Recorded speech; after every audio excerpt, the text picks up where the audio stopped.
হয়েছে, তাইলে জুলাইয়ের বিপ্লব দিয়ে আমরা কি করলাম? এই জন্যে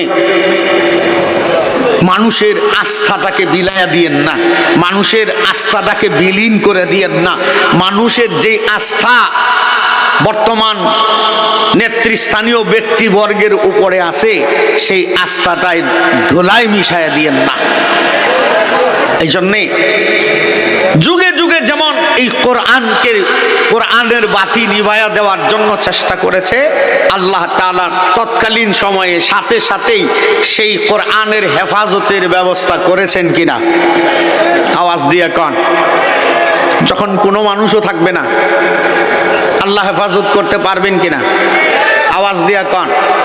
কোরআনের শুরুতে ছোট্ট একটা কথা লেখা আছে, ইন্না নাহনু নাযলানা যিকরা ওয়া ইন্না লাহু লাহাফিজুন। আমি কোরআন অবতীর্ণ করেছি, এই কোরআন হেফাজতের দায়িত্ব কার? আওয়াজ দিয়া জোরে বলেন, আরো জোরে। যে আল্লাহর রসুলের দুনিয়াতে আগমনের আগেও বাইতুল্লাহকে হেফাজত করেছিলেন হস্তি বাহিনীর আক্রমণ থেকে, কোনো মানুষ দিয়া, কথা কয় না, ছোট্ট ছোট্ট পাখির দল দিয়া আল্লাহ তাআলা বাইতুল্লাহ হেফাজত করেছেন। সুতরাং যারা এখনো চেষ্টা করছেন মাথা ছাড়া দিয়া উঠবেন, এত সহজ নয়, এত সহজ নয়। কারণ মুসলমান বাংলাদেশ থেকে বিলীন হয়ে যায় নাই। কেন বলি? তৎকালীন সময়ে বাইতুল্লাহ ছিল ব্যবসায়িক একটা কেন্দ্র। দূর দূরান্ত থেকে মানুষ ব্যবসার উদ্দেশ্যে বাইতুল্লাহ আসতো, মক্কায় আসতো, সেই শাম সিরিয়ার থেকে। ঈসা আলাইহিস সালামের দুই মুরিদ, দুই উম্মত, দুই বন্ধু,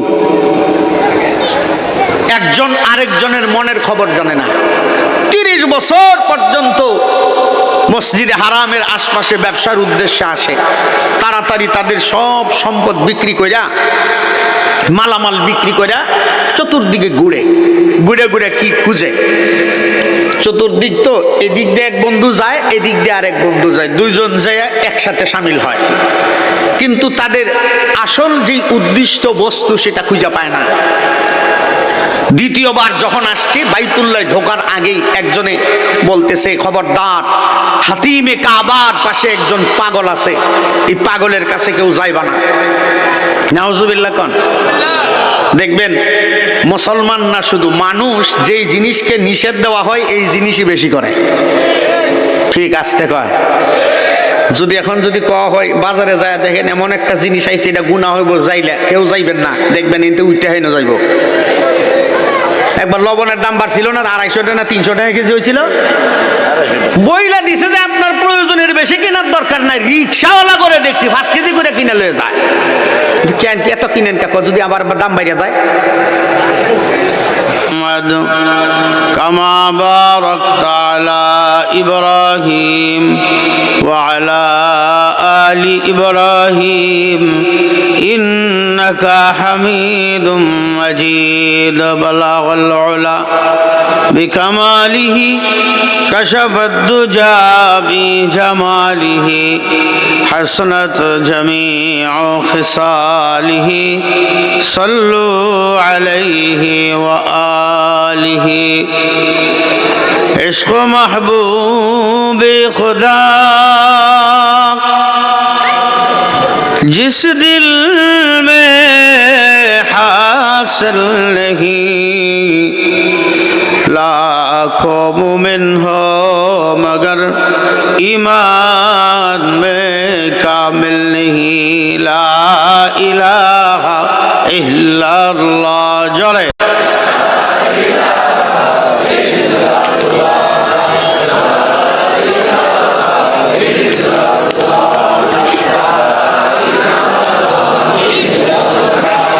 ला इलाहा इल्लल्लाह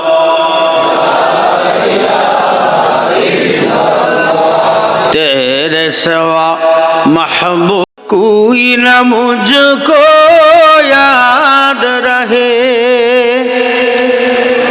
सब खुशियों को आग लगा दो, खाना ये दिल आबाद रहे, अब तू रहे बस तदों में आखिर विरदे ज़बा मेरे इलाह ला इलाहा इल्लल्लाह ला इलाहा इल्लल्लाह ला इलाहा इल्लल्लाह मुहम्मदुर रसूलुल्लाह सल्लल्लाहु अलैहि वसल्लम। قالوا سبحانك لا علم لنا إلا ما علمتنا إنك أنت العليم الحكيم قال رب اشرح لي صدري ويسر لي أمري واحلل عقدة من لساني يفقهوا قولي الحمد لله যুব সমাজের উদ্যোগে মৃত ব্যক্তিদের রূহের মাগফিরাত কামনায় দ্বিতীয় বার্ষিক ওয়াজ ও দোয়া মাহফিলের মহতারাম সভাপতি জনাব মোহাম্মদ আব্দুর রহিম মাতাব্বর সাহেব, সার্বিক তত্ত্বাবধানে আছেন কাজী মোহাম্মদ মুস্তফা মিয়া, প্রধান বক্তা হিসাবে আছেন বন্ধুবর মুফতি দেলোয়ার বিন গাজী সাহেব দামাত বারাকাতুহুম।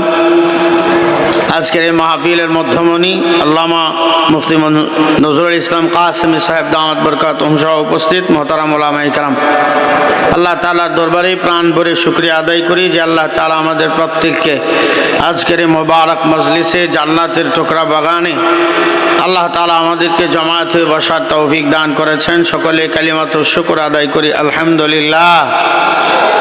আর একটু জোরে আওয়াজ দিয়া বলেন আলহামদুলিল্লাহ। আল্লাহ তাআলা পবিত্র কোরআনে বলেন লা ইন শাকারতুম লা আযীদান্নাকুম ওয়া লা ইন কাফারতুম ইন্না আযাবি লাশাদীদ। যখন কেহ আল্লাহ তাআলার দরবারে শুকরিয়া আদায় করে আল্লাহ তাআলা তার জন্য দুনিয়া আখিরাতের নিয়ামত আরো বাড়িয়ে দেন। সুবহানাল্লাহ বলেন। যারা না শুকরিয়া করবে, অকৃতজ্ঞ হবে, আল্লাহ তাআলা তাদের কাছ থেকে কঠিন আযাব দিয়ে নিয়ামতগুলো কেড়ে নিয়ে যাবেন। নাউযুবিল্লাহ বলেন। আল্লাহ তাআলা আমাদের প্রত্যেককে ইহকালীন পরকালীন সমস্ত আযাব গজব অসুখ বিমারি বালা মুসিবত থেকে হেফাজত করুন। সকলেই বলি আমিন। আগের আল যে পরের আলো, কথা হয় না, এই জন্যে অল্প কথা বলবো, লম্বা কথা না। যেহেতু যুবকদের উদ্দেশ্যে মাহফিল, যারা উপস্থিত আছেন যেভাবে আছেন একটু দিলটা খুলে বসবেন। এটা শুধু এখনকার সময়েই এই অবস্থা হয় তা না, একেবারে ইসলামের শুরু লগ্ন থেকেই আমরা বিভিন্ন সময় এই ইসলামিক বিষয়গুলোকে মানুষের অন্তঃকরণে পৌঁছানোর জন্য বিভিন্নভাবে চেষ্টা করেছি, করে যাব। নবী আলাইহিমুস সালাম সেই চেষ্টা করে গেছেন। ধৈর্যহারা হবেন না।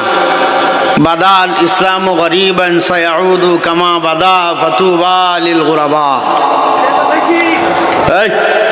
এই পিছে দেখে না,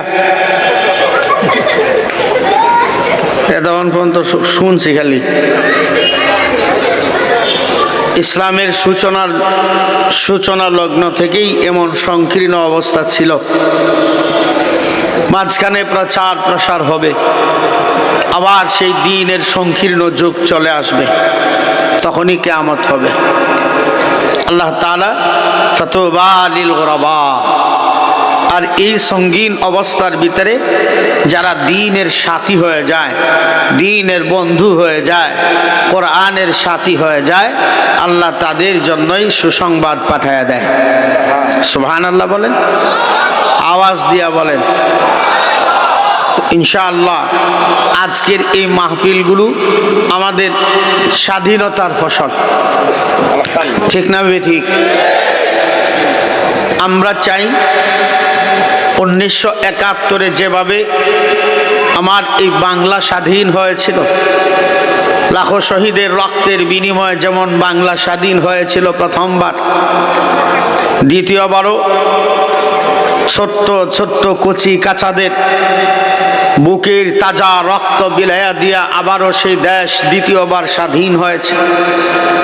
সেই 1971-এর সেই স্বাধীনতার ফসল আমরা যেমন পরিপূর্ণভাবে ঘরে উঠাইতে পারি নাই, এখনো জুলাই বিপ্লবের স্বাধীনতার ফসলও আমরা মনে হয় উঠাইতে পারবো না।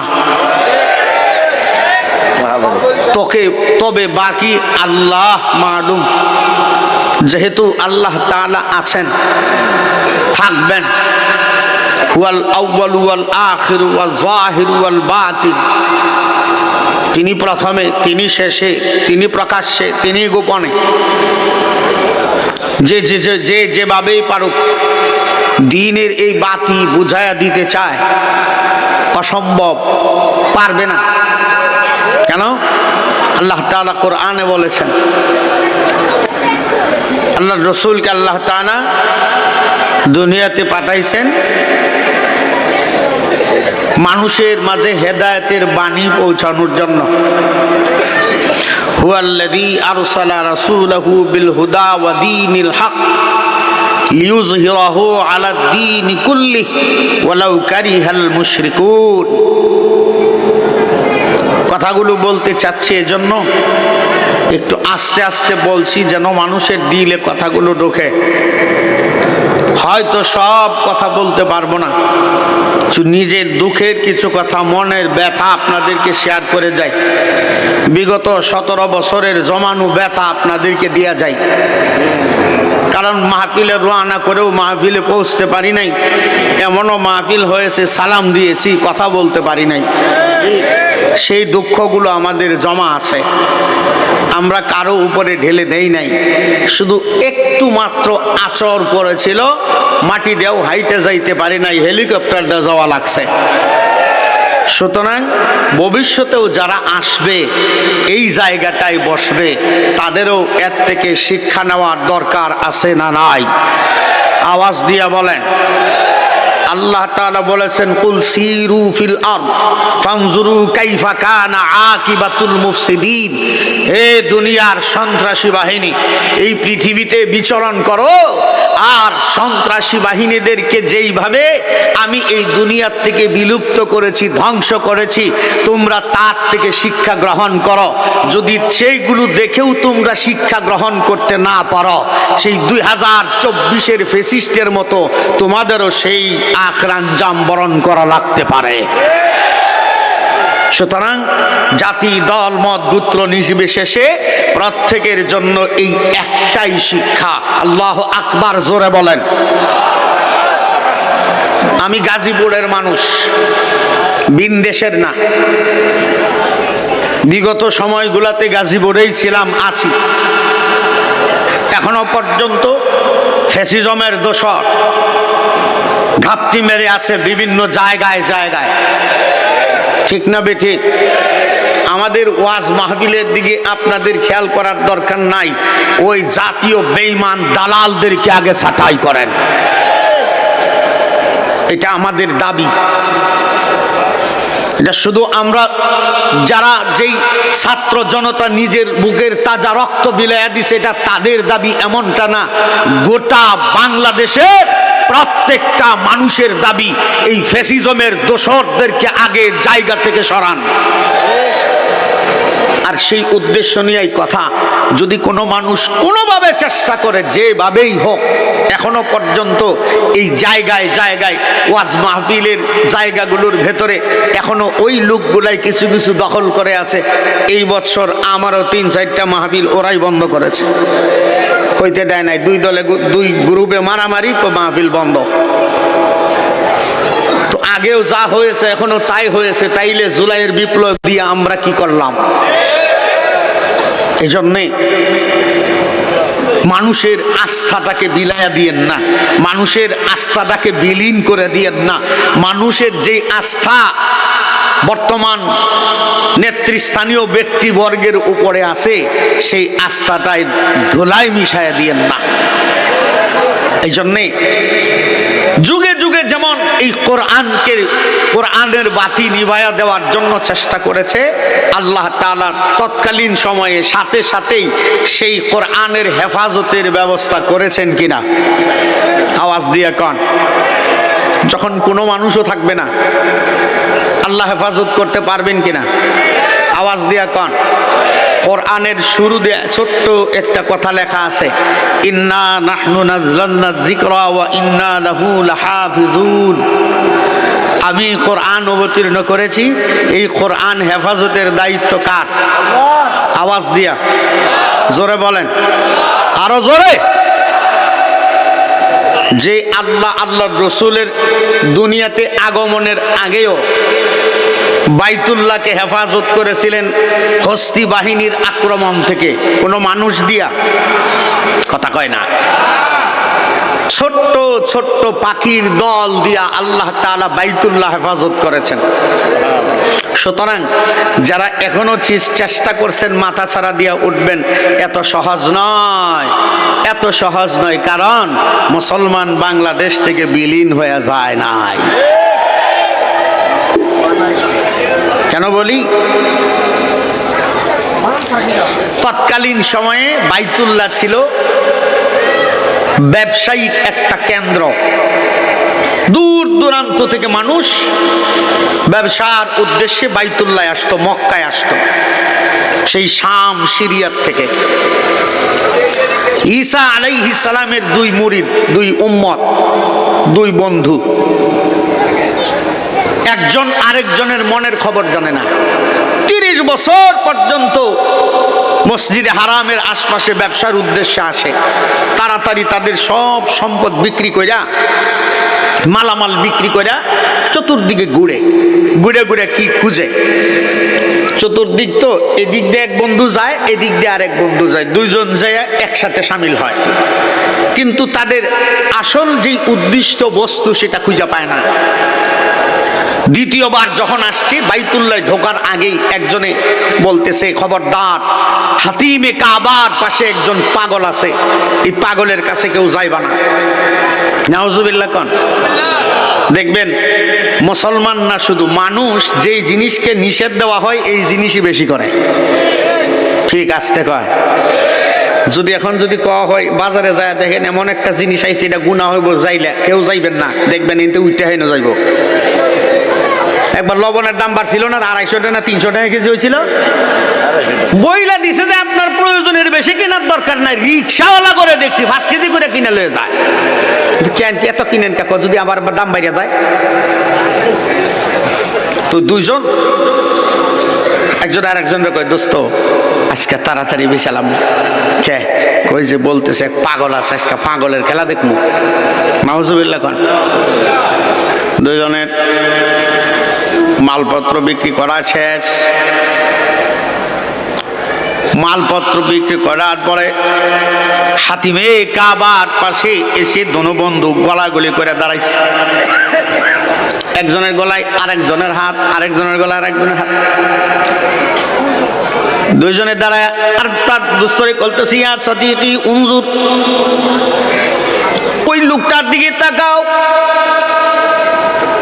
মক্কার কাফেরেরা বলতেছে লোকটা নাকি পাগল, কিন্তু লোকটার চেহারার দিকে তাকায় বোঝা যায় তো এই লোকটারে পাগল মনে হয় না।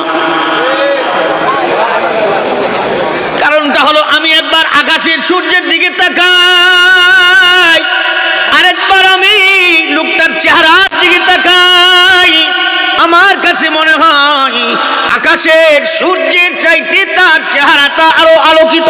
আল্লাহু আকবার। আমার কাছে তো লোকটারে পাগল মনে হয় না। হায়রে মক্কার কাফেরেরা, তোরা পাগলও চিনলি না। পাগল মানুষের তো তার শরীরের প্রত্যেকটা কাপড় চোপড় থাকে ময়লা, চুলগুলা থাকে উস্কো খুস্কো, চেহারা থাকে মলিন, কিন্তু এই লোকটারে দেখা আমার কাছে পাগল মনে হয় না। ও দোস্ত, একটু তোমার কানগুলো তার মুখের কাছে নিয়ে একটু শোনো কি তেলাওয়াত করে। ওই যে দেখো ঠোঁটগুলা নড়তেছে, কি যেন পড়তেছে, তোমার কানগুলো একটু তার মুখের কাছে নিয়ে একটু শোনো কি পড়ে।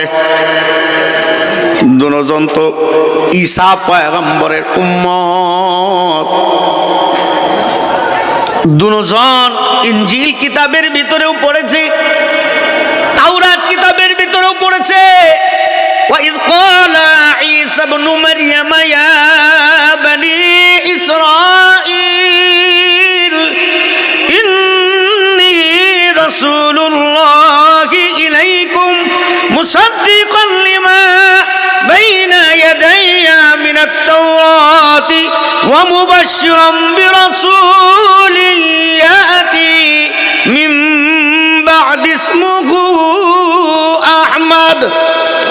ইনজিল কিতাবের ভিতরে, তাওরাতের ভিতরেও আল্লাহ তাআলা বলেছেন এই দুনিয়াতে সংশ্লিষ্ট যেই নবী যখন আল্লাহ তাআলা পাঠাইছেন, সেই নবী শেষ নবী না, তাদের পরেও আরেকজন নবী আল্লাহ তাআলা দুনিয়াতে পাঠাবেন। সেই নবীর নাম হলো আহমদ। সুবহানাল্লাহ কোন? সেই নবীর নাম কি? আওয়াজ দিয়া দোস্ত একটু শুন, লোকটা কি পড়ে, কান পারে, হুজুর তো চোখ বন্ধ। যখন যে আয়াত নাজিল হয় সাথে সাথে হুজুর তেলাওয়াত করে। ইসলামের প্রাথমিক যুগ, প্রকাশ্যে ইসলামের কথা বলা যায় না, তখন ছিল বনি কুরাইজার যুগ। ওই সময় প্রকাশ্যে কালিমার কথা বলা যাইতো না, শুধু রাসূল মানুষের কাছে বলেছেন ইয়া আইয়ুহান নাসু কুলু লা ইলাহা ইল্লাল্লাহু তুফলিহুন। যে দুনিয়ার মানুষ যদি তোমার জবানে যদি উচ্চারণ করতে পারো লা ইলাহা ইল্লাল্লাহ, তাইলে তুমি দুনিয়াতেও কামিয়াব, পরকালেও তুমি কামিয়াব। এই কথাটা শোনার পর থেকে মক্কার কাফেররা রাসূলকে পাগল বলে গালি দিছে, রাসূলকে জাদুকর বলেছে, রাসূলকে মিথ্যাবাদীও বলেছে, রাসূলকে জাদুকর বলছে, এমন ভাবে বলেছে লোকটার কাছে কেউ যাইবা না, যদি তার কাছে যদি যাও তাইলে মানুষ ধর্মান্তরিত হয়ে যায়। এই লোকটা এক আল্লাহর কথা কয়। আমরা এতদিন পর্যন্ত এত হাজার হাজার খুদার ইবাদত করছি, এরপরেও আমাদের বিপদ মোচন করতে পারি নাই। আর এই লোকটা নাকি কয় এক আল্লাহর ইবাদত করলে এই দুনিয়াতেও কামিয়াব, পরকালেও নাকি কামিয়াব। কি আশ্চর্য! পরকাল নাকি আবার আরেক জগৎ আছে। সেরা বিশ্বাসই করে না মৃত্যুর পরে যে আরেকটা জীবন আছে। এই আল্লাহর রাসূলকে যেমন পাগল বলেছিল, রাসূলকে যেমন জাদুকর বলেছিল, রাসূলকে যেমন বিভিন্ন ভাবে নির্বংশ বলেও গালি দিয়েছিল, বিগত 17 বছর পর্যন্ত মুসলমান সেই অপমানের গ্লানি বহন করেছে। এই মুসলমানদেরকেই জঙ্গি বলে গালি দিয়েছে, এই মুসলমানদেরকেই প্রতারিত বলে গালি দিয়েছে, এই মুসলমানদেরকেই সন্ত্রাসী বলে আলেমদেরকে জেলখানায় ভরেছে। ঠিক কিনা জোরে বলে? শুধু এমনই না,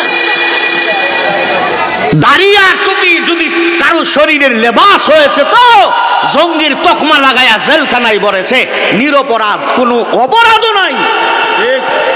আমি তো জোর গলায় বলি, গত বছর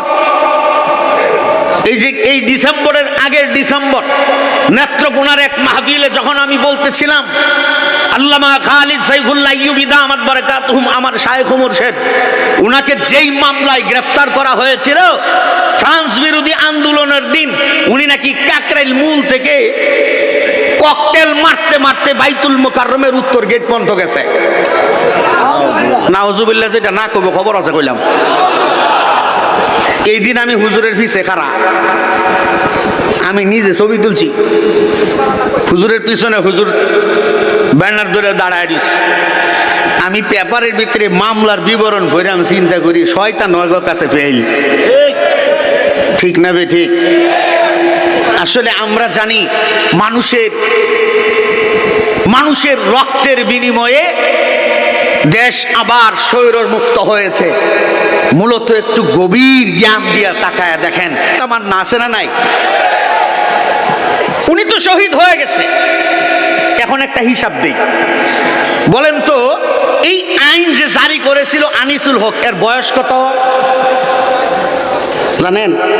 65 প্লাস, 65-র উপরে। তার লগে যারা সহযোগী ছিল একমাত্র খাম্বা সুমন আর পলক, এই দুইটা ছাড়া বাকি সব কয়টার বয়স 65 বছরের উপরে। দেখেন কেমনে মিলে, কাপের কাপ কেমনে মিলে। দেখেন বর্তমান মানুষের গড় আয়ু হইল 60 বছর। কয় বছর?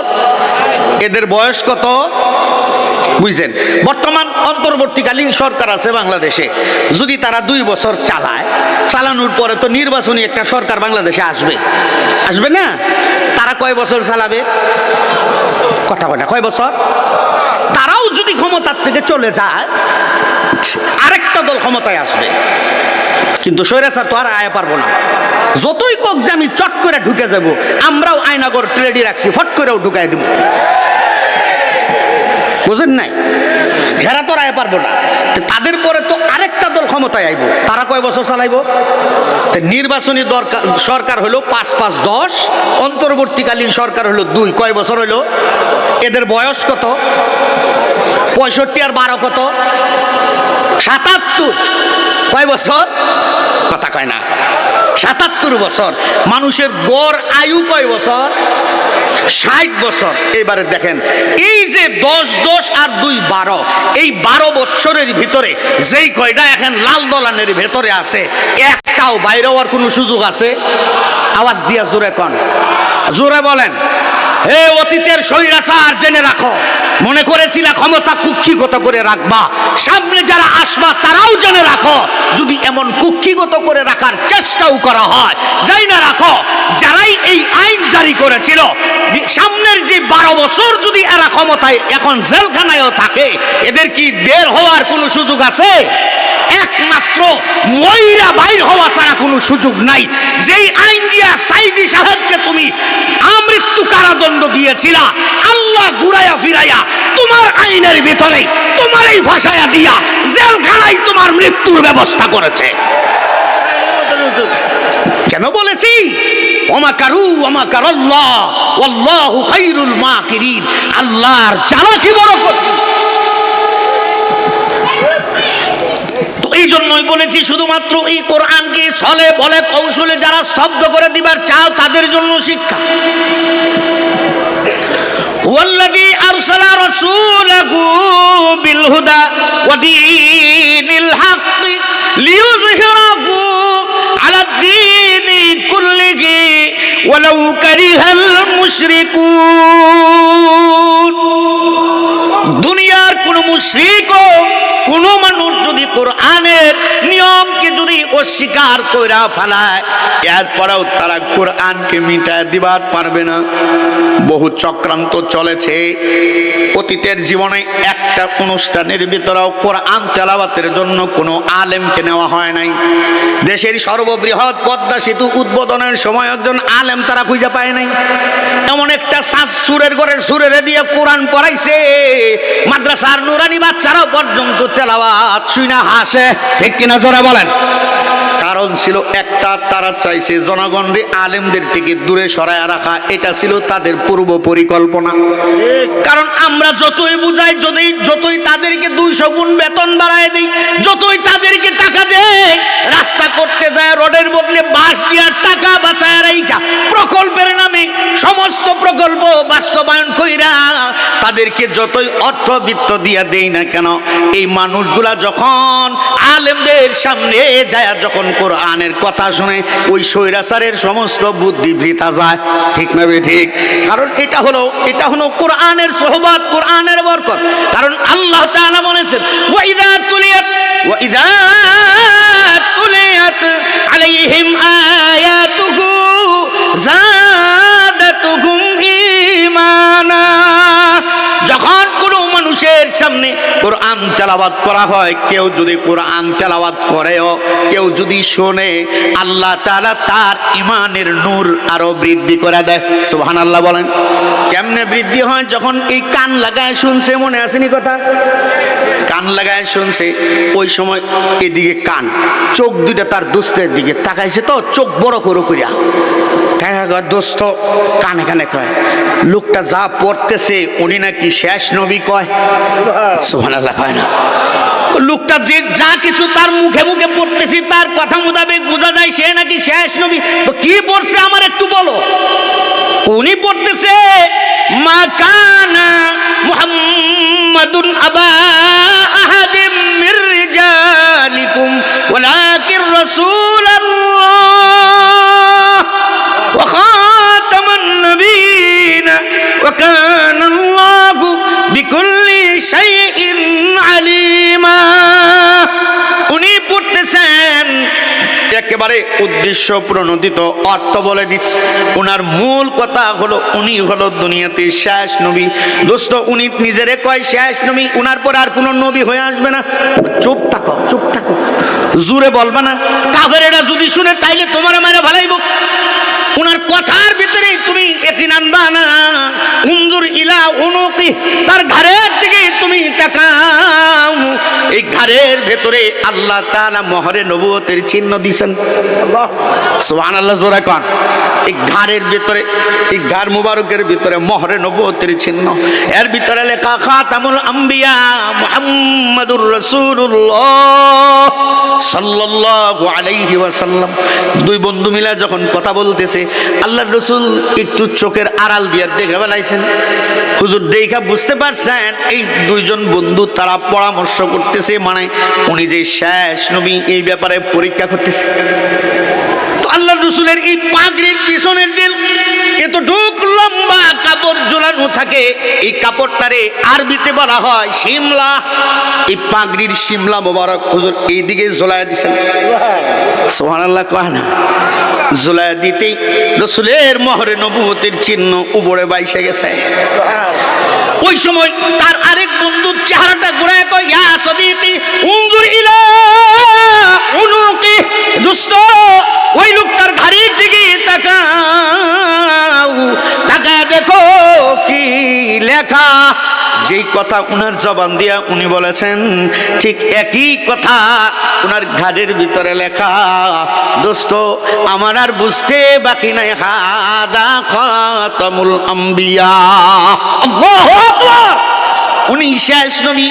মুখে ধরে লাইছে, জোরে কইস না। চলো বাড়িতে যাই, চলো বাড়িতে যাই, চলো বাড়িতে যাই। যাদের কাছ থেকে বলে আসছিলাম তাদেরকে জানায় দেই নবী আয়া পড়ছে। আল্লাহু আকবার। নবী আইসা গেছে।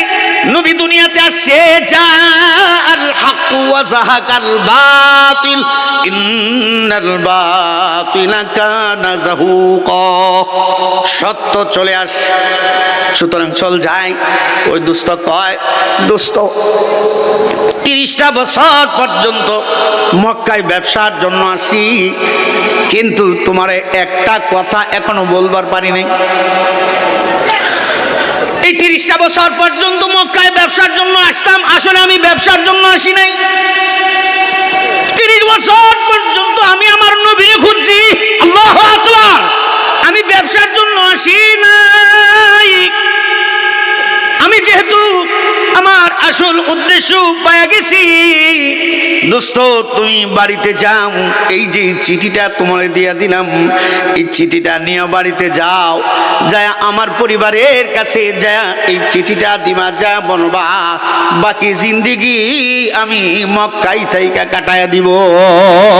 আমি আর কোনোদিন বাড়ির দিকে যাব না। আমার আসল উদ্দেশ্য পেয়ে গেছি।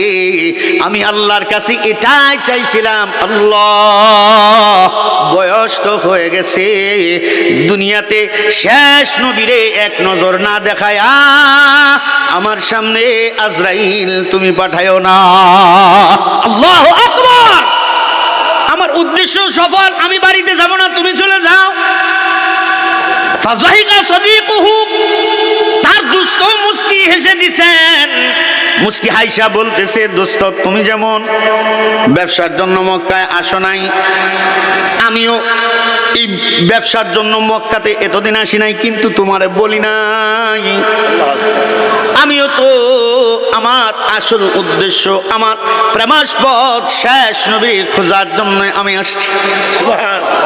তুমি যেমন এক রাস্তা দিয়ে খুঁজতা, আমি আরেক রাস্তা দিয়ে খুঁজতাম, কিন্তু আমি এতদিন তোমাকেও আমার মনের ইচ্ছা বলি নাই, কারণ মক্কার কাফেরেরা এইভাবে পাহারা দিতেছে। যদি কেউ যদি তার চেহারা দেখা, তার কথা শুনে যদি কেউ ইসলাম গ্রহণ করে ফেলে, তাইলে তারে তো এই জায়গার ভিতরে মেরে ফেলতে পারে। এই কারণে আমার আসল উদ্দেশ্য আমি তোমারে বলি নাই। তুমি যেহেতু তুমি বাড়িতে যাইবা না, আমিও ভাবছিলাম তুমি বাড়ি যাইবা, আর তোমার কাছে আমি চিঠিটা দিয়ে দিব, আর তুমি যায় আমার বাড়িতে পৌঁছায় দিবা। সুতরাং এখন কারে পাওয়া যায়? খুঁজা খুঁজা তার এলাকার কয়েকজন মানুষকে পাইছে, পায়া কানে কানে বলতেছে, দোস্ত এই এলাকায় কাউকে বলার দরকার নেই, এই দুইটা চিঠি আমাদের দুই পরিবারের কাছে না পৌঁছায় দিবা, আর বলবা যদি সম্ভব হয় আমরা যেই পথে এগিয়ে গেছি তোমরাও যদি সম্ভব হয় এই পথে চলে আইসো, দেখা হবে জান্নাতে। আল্লাহু আকবার বলেন। রাসূল বলেছেন, আল ইসলামু ইয়ানহাদিমু মা কানা ক্বাবলাহু। কুফরি জিন্দেগি থেকে কেউ যদি ইসলাম গ্রহণ করে দ্বীনের পথে চলে আসে, তো আল্লাহ তাআলা তার অতীতের সব গুনাহ মাফ করে দেয়। সুবহানাল্লাহ বলেন।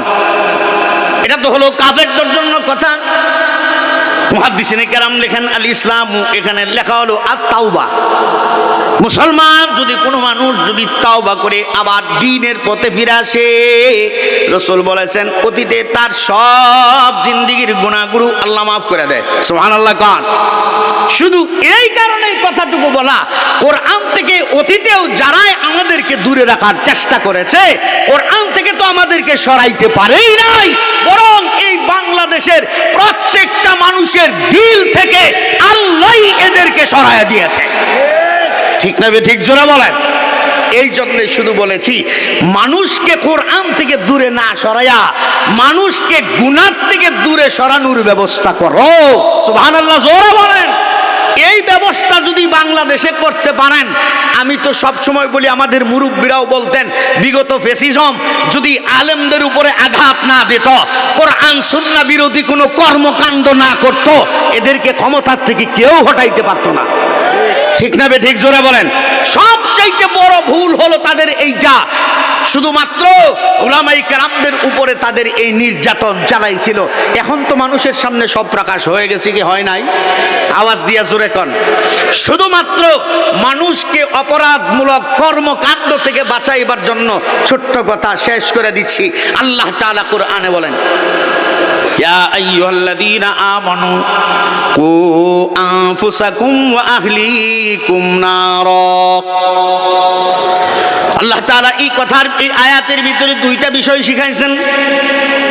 এক নম্বর, কু আনফুসাকুম, তোমার নিজেকে তুমি বাঁচাও, ওয়া আহলিকুম, তোমার পরিবার পরিজনকে তুমি বাঁচাও, নার, জাহান্নামের আগুন থেকে তোমার পরিবার পরিজন এবং তোমার নিজেরে তুমি বাঁচাও। কেমনে তুমি এই জাহান্নামের আগুন থেকে বাঁচাইবা? এই যে যুবকরা যে আয়োজন করেছে, নিঃসন্দেহে জাহান্নাম থেকে বাঁচানোর মাধ্যম। ঠিক কিনা জোরে বলেন, আওয়াজ দিয়া কন। এই জাহান্নাম থেকে বাঁচানোর মাধ্যমগুলাকে অযথা অবহেলা কইরা সময় নষ্ট করায়েন না। এই কারণে এতক্ষণ পর্যন্ত বললাম কথা, শুধুমাত্র দুইটা কাজ, নিজেও বাঁচবো আর একজনকে বাঁচাবো। দুনিয়ার সব মানুষ আপনাকে খারাপ বলুক, আপনি যদি এই দুনিয়াতে অন্য মানুষকে যদি অপরাধ থেকে বাঁচাইবার জন্য চেষ্টা করতে পারেন, রাসূল বলেছেন এই লোকটাকে আল্লাহ তাআলা পরকালে আল্লাহর রাসূল নিজে তারে সুপারিশ করে জান্নাতে পৌঁছায় দিবে। সুবহানাল্লাহ বলেন। শুধুমাত্র এই কথাটাই বলি, এক নাম্বার নিজেও বাঁচবো, আরেকজনকে বাঁচাবো ইনশাআল্লাহ। জোরে বলেন। কোথায় থেকে বাঁচাবো? না জাহান্নাম থেকে। বলেন।